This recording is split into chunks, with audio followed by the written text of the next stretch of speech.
back to room 237, and this is it. We're getting down to the end of the Italian horror and giallo marathon. In fact, I still have a huge wish list of giallo that I like to get at some point, but this marathon does have to end at some point, and I'll do another marathon eventually. But as far as this one goes, I only have 2 gialli left from Argento, and then just the 3 remaining non-giallo horror films. I have the giallo Death Occurred Last Night, which I picked up recently. I have 2 more gialli coming in, and then that's it. Then we move on to the next phase, which is the Neo-Giallo, Giallo Homage genre, which I firmly believe is separate from the official giallo genre, because they're paying homage. They're not doing, it's not really contributing to the genre per se, but paying respect to it. Which, this one I bought a while ago, and then I thought I'll save it for when I get to that point, and that's the French, Belgian, and Luxembourg film Strange Color of Your Body's Tears. And the film we're gonna do now, I figured I picked it up when I got this, so why not do at least one for right now, and that's the 2018 film Abrakadabra, which this is the third and final part of the Onetti brothers, Luciano and Nicholas Onetti, their giallo trilogy, which started with Sonno Profondo and then Francesca. Francesca was in 2015. And I haven't seen those 2. I will be picking them up along with the film Amer, or Amer, however you pronounce it, which is from the filmmakers that did this, and The Editor, which is a Canadian film that's actually more of a satire or parody of giallo. All those of which I will not be considering, official giallo, like say an Argento film. They'll be in their own playlist. And from what I've seen, there's not a whole lot of reviews for this film online, but what I did see is there's a lot of people that say they're new to giallo up until they saw this. And so of course they think this is an official, true giallo. I don't think it is. I honestly think homage and the actual genre itself are 2 different categories. So now that I've beaten that into the ground, so yes, this will be in a separate playlist. And Luciano Onetti was also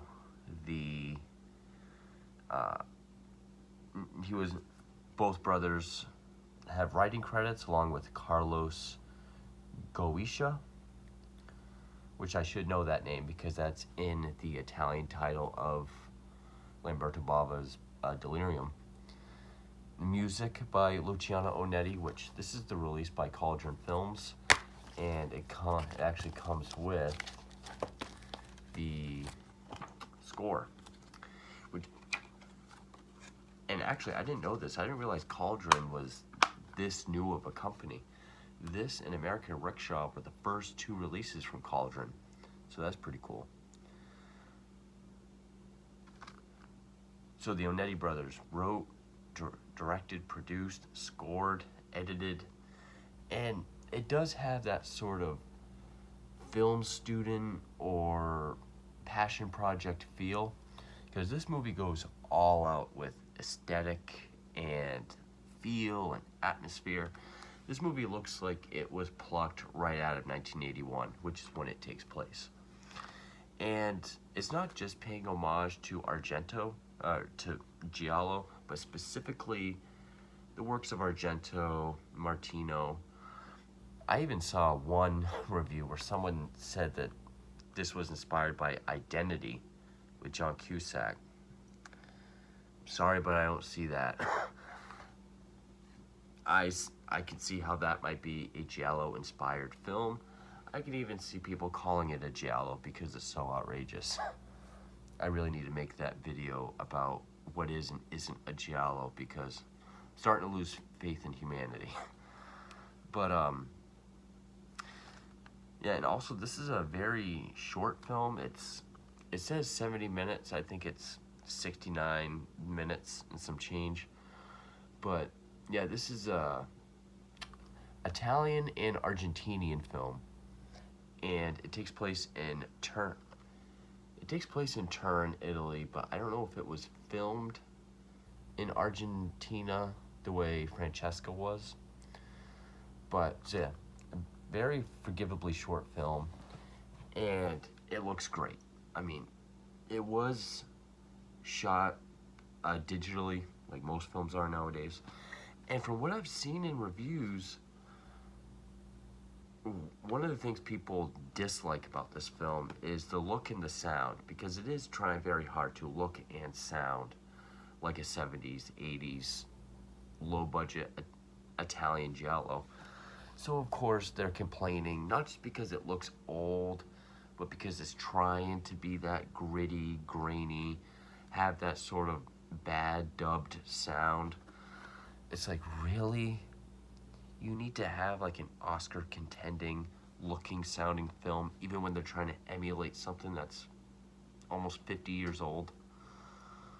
I think some people are too pampered. I loved the look and the sound of this film. Would it have looked better if it was shot on like a 16 millimeter or something? Absolutely. But for what they did do of digitally, I'm pretty sure it was of digital, still looks great. I mean, it is very vintage looking. And I don't know if any of these actors, Germán Bodino, Maria Eugenia Rejan, and Gustavo D'Alessandro, hopefully I pronounced this correctly, I don't know how big they are in their native countries. I've never seen it before, so that really helps.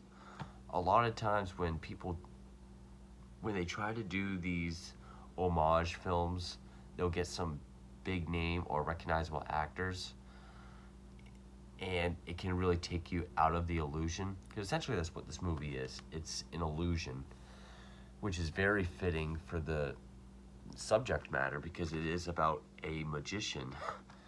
And all the murder set pieces are all magic trick themed kills. You know, like with a guillotine, or you know, like the box with the swords going through it, and then the person being fine. So yeah, I'm not sure if they're big actors in their country, but being unrecognizable to me really helped with that illusion. It would have been cool if there were some big name giallo veterans just as cameos, but on the other hand, I'm kind of glad they didn't do that. It has a lot of Argento and Martino style, stylish filmmaking. Even though, like, the opening credits, the way it just has like that plain white text from like center right of the screen. Actually, for you guys, it'd probably be here, but going across has like the same font. It even opens up with the magician's father, who's also a magician, standing in front of the spiral, and I mean the camera's going like this and kind of all over the place, and with this goblin sounding music. There's a bunch of scenes where just on a table there's J&B whiskey, there's red telephones. Everything is period. I mean, the cars and everything looks like it could be from 1981. There's even a scene where a woman's blow drying her hair and it looks like a vintage hair dryer. So definitely some love, respect, and care went into the aesthetic. Also, the tagline, what the eye sees, the ear hears, the mind believes, which kind of goes with what this movie's trying to do, is trying to make you believe that this is a movie from, plucked from back then. I think they did a great job. The only thing that kind of loses me is the ending. The ending is kind of confusing. Almost as if it felt like, oh, if we make it very confusing and convoluted, we have a good giallo. Isn't always the case. I've also seen reviews about people saying that, the characters aren't rich in lavish mansions, which is an important staple. If we're talking pre-Argento, probably. Go watch, like, Don't Torture a Duckling or something. I just can't express enough that this is not a legitimate giallo, homage, tribute, almost a different genre in and of itself. Same with this film, which this one I'm excited to get to. But anyway, also there's a lot of like Brian De Palma split screen shots, which people even call Brian De Palma films giallo, and that's also incorrect. Great scene where there's a poker game, and it's like panel of just like the eyes of the three people at the table. And the kills are very, not just the way they're executed, like with a guillotine trick or whatever. The way it's shot is this very cinematic, artistic, big Argento way of killing someone on camera.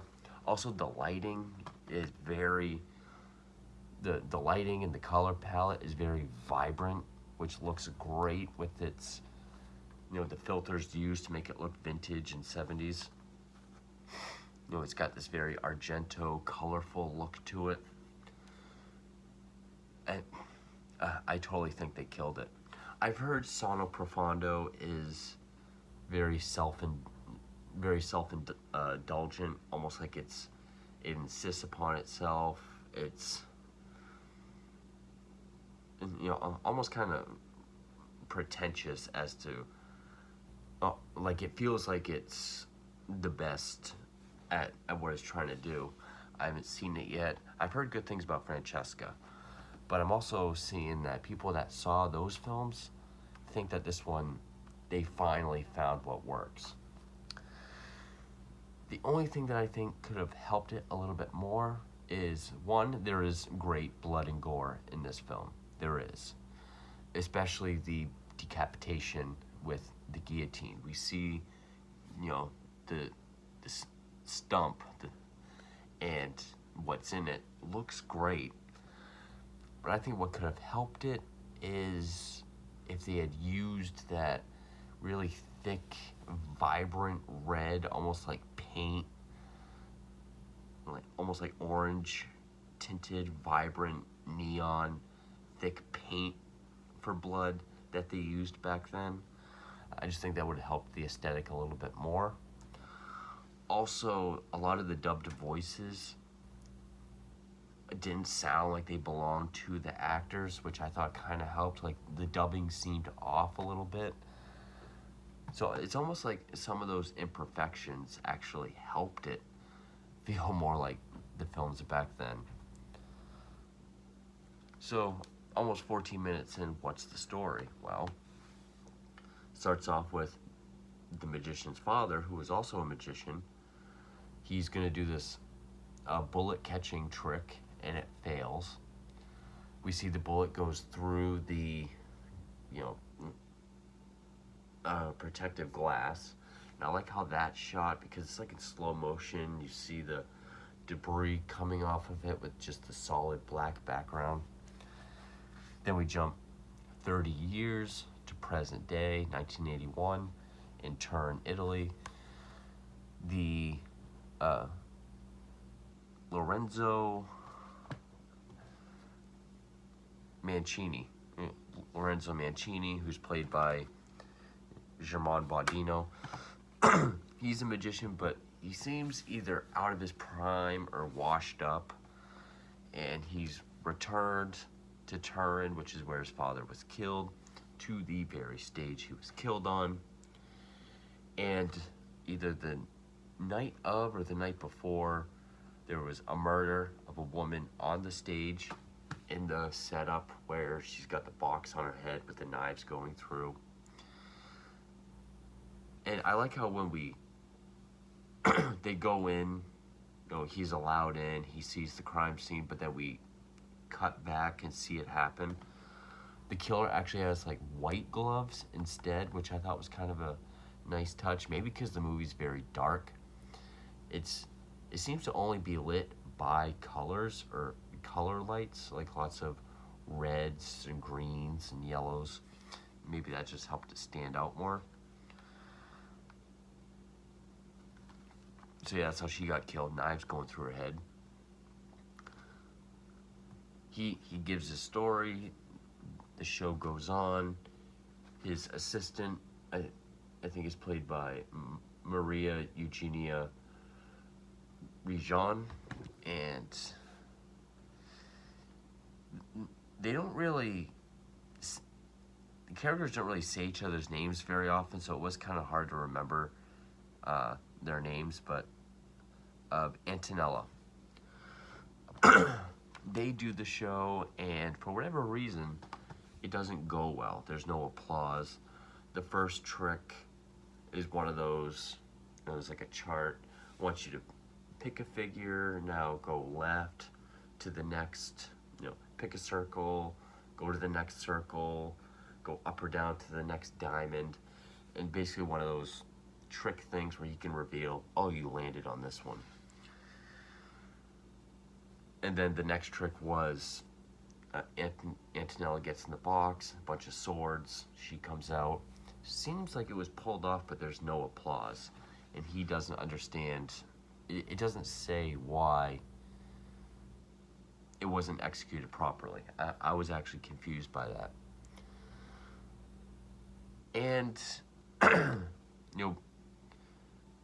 he thinks he's targeted by the killer because, there's scenes that visual storytelling that show he's a washed up magician. Like, he's looking through his mail, it's all these past due final notice bills, and then just a red envelope that when he opens it just says 1951. He goes to try his hand at poker. He's also a gambling addict. It doesn't really, at first I thought he was trying to make money to pay his bills, but it does hint that he's had a past with gambling addiction. Wins $10,000, but then he gets the shit kicked out of him because when he deals the next hand, it's from the bottom. I'm not a poker guy, so I don't know if that's what you're not allowed to do, if it's a definite sign of cheating. But, and then more kills happen. He goes to stay with Antonella, which I thought she was mad at him because he was gambling. But this other woman gets killed because it seems like this random woman. I didn't even recognize who she was, but she's wearing a pendant. There's this pendant that keeps popping up, this triangle with a bunch of A's and B's, almost looks like it spells Abrakadabra. She gets the guillotine. And it's not just like they're killed with the magic trick, but they perform the trick first.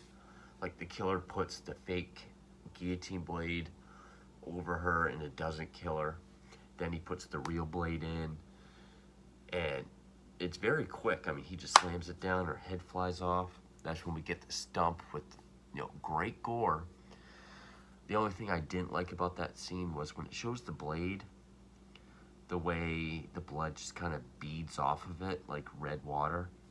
Blood wouldn't do that. And, people around town start to think he's the killer. And it hints towards his past. Like maybe he spent some time sent away somewhere and he's haunted by the death of his father. And it all leads up to a very confusing ending that I'm still not 100% on what it meant. But, I think ultimately this movie was trying to succeed in making a convincing vintage film. It, it does do a very good job at paying homage to the works of Argento, Martino, and Giallo as a whole. It's very, very stylish. It does a great job with not just the look and the sound and the Goblin type score, but also just the way certain shots are. There's some, like, he goes to bed with this one woman, and when he wakes up, he sees that she's been murdered. And then there's a knock at the door, and when he goes to answer it, it's kind of like this. Actually, you can see it, this shot from The Shining, when he's in the pantry and it's underneath him as he's up against the door. When the night before, when they're having sex, there's a lot of like I'm not sure what you would call it, but it's like doubled and kind of the transparent almost, very dreamlike. The color palette and the lighting is very well done. I would say the dubbing, for better or worse, and how it might not match up the actors, I think imperfection like that help. So yeah, if you're a Giallo fan, it's definitely worth checking out. I mean, it's just over an hour long. It doesn't really eat up your time. Even if the plot doesn't make 100% sense, but the kills are there, the look is there, the sound is there. You can definitely tell they're Giallo fans. And yeah, I think it was very well done. I think they nailed it. So I'm going to get into spoilers now, but yeah, I definitely recommend this. Again, this is the Cauldron Blu-ray, which comes with the soundtrack. After seeing this, I definitely want to see Sono Profondo and Francesca, even though this one might be the best received. But anyway, spoilers,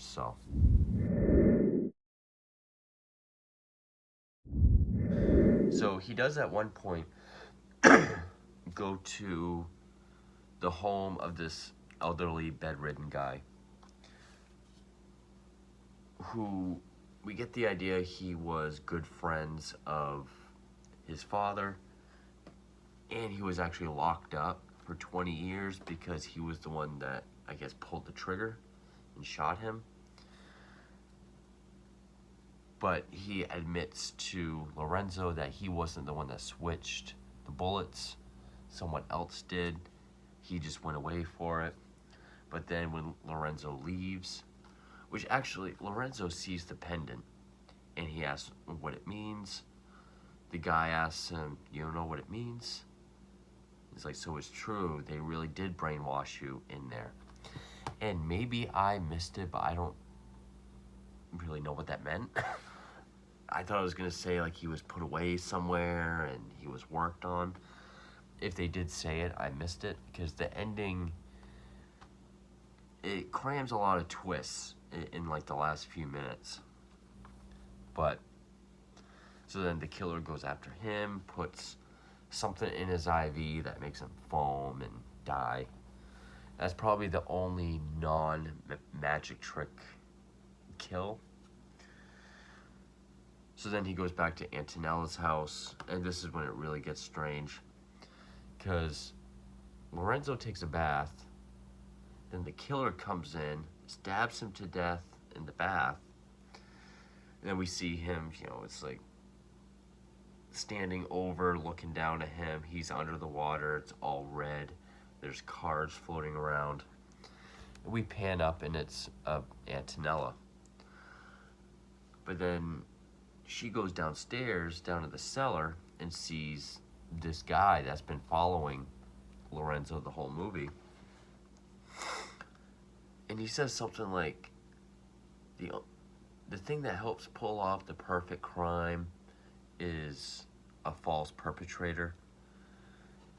And so he tells her to turn around. She sees all these articles about this woman killed in a satanic ritual. Then we cut to her being killed in a satanic ritual. So then when she looks in the mirror, she sees Lorenzo in the mirror. So when it pans back to him, it's Lorenzo. And then we make sense of earlier things, like the only show we see him do where the crowd didn't clap for him was because he was performing it by himself. All the times he was with Antonella, she actually was not even there. So I was like, oh, that's why no one clapped, and he thinks the trick went wrong because he didn't even have an assistant. And he was the one that committed all the murders. And then the guy arrests him. And then they're in the car. It could have left it at that, even as confusing as some of that is, because then, yeah, I mean, okay, he's out of it. He thinks the killer's coming after him, but doesn't realize he himself was the killer. That could have been fine. And the twist was, I would have been fine with, okay, Lorenzo gets killed, but you find out he's still alive. He actually wasn't killed because he's the killer. But then when they're in the car, Lorenzo's in the back seat and the guy's saying something. So the camera pans over to Lorenzo. And then when it pans back, Lorenzo's driving and it shows the back seat is empty. So I'm thinking, did he imagine his own arrest and now he's just moving on to the next town where he'll forget it all over again, or he'll just go on another spree? I don't know. Not 100% on the ending, but that's really the only negative I can give it. And the thing I said earlier about the blood, how it should have been the bright, vibrant paint blood, that's just like a small thing that I think could have helped the illusion a little bit more. The only other negative I could really give it was, during the guillotine kill, how it just kind of beads off the blade. But yeah, so towards the end it gets a little convoluted. They're trying to put too many twists into a few minutes with not much explanation. But, I mean, by God, especially for like a digital movie, if that is how they shot it, looks just like any point from 1980 or 81 or prior. To even the sound design, like not just the score, but the sound design is something else I've seen people complain about, because it's not ultra crisp. It's not this like James Cameron, Christopher Nolan, like ultra 4K definition, like you're actually there sound design, which people are way too fucking pampered. The slightest little thing, they think it's garbage, sounds like shit sound design. I thought it worked. It sounded like a movie from the 70s. The way it was shot, it was very stylish. The murders were not just good kills, but they were executed and stylized in a very big, showy Argento way. I think they did a great job at paying respect to Giallo, specifically Argento and Martino. I had a fun time with it. Definitely makes me want to check out their other two. So yeah, like I said earlier, I mean, as far as Giallo goes, I just have 2 Argento, this, and 2 other Giallo coming in. And then I just have the 3 non-Giallo horror films by Argento. And then I'll get into the Neo-Giallo Homage genre, which is separate from those. Probably starting with this, Strange Color Your Body's Tears. And then I'll pick up Amare, Sono Profondo, Francesca, and The Editor. So that's 4, 5, 6, 7, 8, 9, 10, 11. So 13 more films as far as this marathon is concerned. So we're almost there, almost the final dozen. But anyway, so yes, again, if you're a Giallo fan, definitely recommend it. But it's not an official Giallo. It's Neo-Giallo or Homage. Two different things. But thank you for watching.